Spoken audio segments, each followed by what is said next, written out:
In the last lesson, we saw how we could use the manual to find a flag to do some in-place manipulation on a file. For sed, it turned out that there was such a flag, but many commands in bash don't have these built-in in-place editing options, and we need to resort to what's known as input or output redirection or piping to accomplish our task. I'm going to show an example of each. So in this lesson, I've already copied over the file from the last lesson, the original file. My favorite color is blue. And so output redirection in bash is done with the greater than sign, which is this. And so we need a command to actually redirect our output to. And so as an initial example of output redirection, I'm going to redirect the output of cat to a new file. So I'm just going to call cat file1.txt, and instead of letting it go to standard out here in the terminal, I'm going to redirect that to, let's just call it my awesome new file, and we'll also make it a txt. And we press enter, and let's call ls to see. There it is. And just to check what's in there, we're also going to cat out that text file.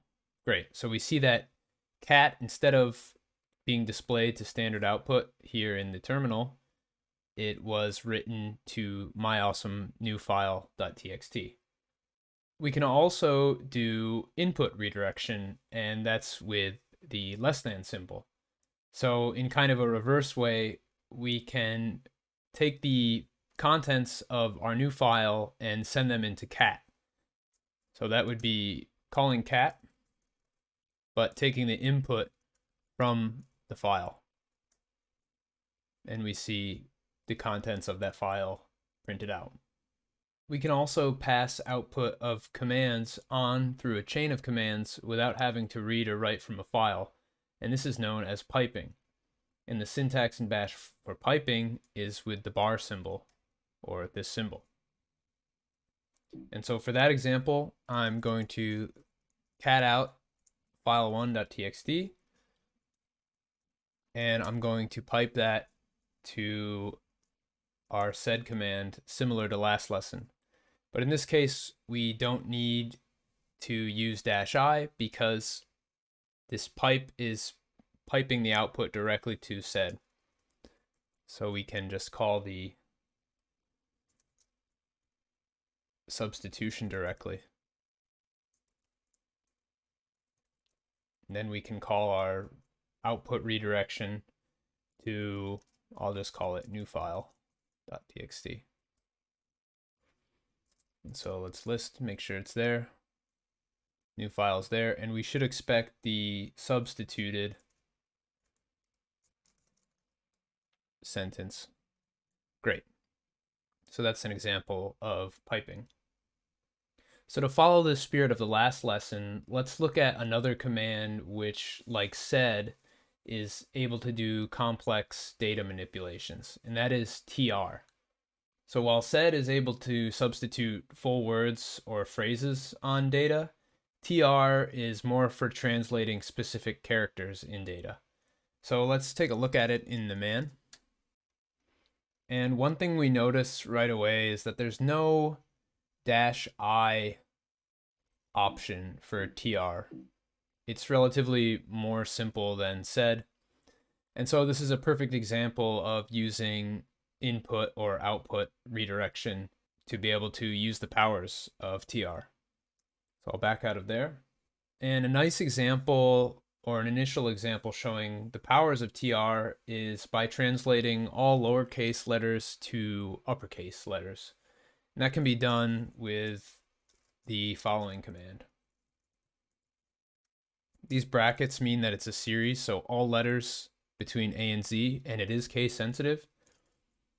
And they'll be translated to all letters A through Z capitalized. But again, how do we actually forward some data to this command? And again, I'll be using this file1.txt as an example. Well, there's a few ways. One of the ways is with the input redirection.